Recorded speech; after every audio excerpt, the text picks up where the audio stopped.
સુરેન્દ્રનગર નગરપાલિકામાં સફાઈ કર્મચારીઓ અને પોલીસ વચ્ચે ઘર્ષણ થયું છે। નગરપાલિકાના પ્રમુખ અને ચીફ ઓફિસરના ઘેરાવ મામલે વાતાવરણ ઉગ્ર બન્યું। પાલિકાના પ્રમુખને ડીવાયએસપીની કારમાં બંદોબસ્ત સાથે પોલીસ ઘરે મૂકવા ગઈ। 4 માસથી પગારથી વંચિત સફાઈ કર્મચારીઓ વિરોધ નોંધાવી રહ્યા છે। નગરપાલિકાના સફાઈ કર્મચારીઓને પગાર ન મળતા સફાઈ કર્મચારીઓમાં રોષ જોવા મળ્યો। પાલિકામાં ડીવાયએસપી, 2 પીઆઈ અને 4 પીએસઆઈનો બંદોબસ્ત ગોઠવાયો છે।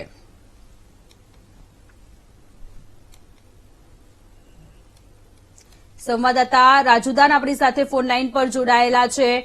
રાજુ, સુરેન્દ્રનગરમાં નગરપાલિકામાં સફાઈ કર્મચારીઓ અને પોલીસ વચ્ચે ઘર્ષણ થયું છે। છેલ્લા 4 મહિનાથી સફાઈ કર્મચારીઓને પગાર નથી મળ્યો।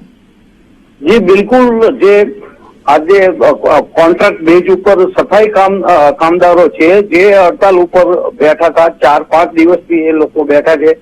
એમને ક્યાંય પગાર ન મળતા 4-5 મહિનાથી એ પણ મુશ્કેલીમાં મુકાયા છે અને તેઓએ આ જે પોતાનું આંદોલન છે તે નગરપાલિકા પાસે જ એના પરિસરમાં જ શરૂ કરી દીધું હતું।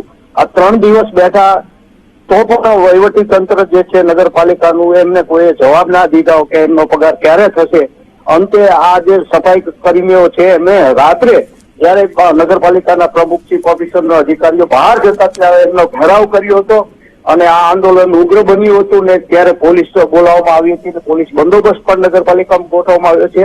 હવે નગરપાલિકાના જે સફાઈ કર્મીઓ છે તે પોતાની જે પગાર છે બાકી એ માંગ કરી રહ્યા છે અને તેમને જયારે આ 4-5 દિવસ સુધી આંદોલન કરવું પડ્યું હતું એટલે આંદોલન ઉગ્ર બન્યું છે। એક બાજુ સફાઈના અભાવના કારણે શહેર પણ પીડાઈ રહ્યું છે તો બીજી તરફ સફાઈ કામદારીઓ પોતાનો હક માંગી રહ્યા છે, પોતાનો પગાર માંગી રહ્યા છે। જી રાજુદાન, આભાર તમામ વિગતો માટે।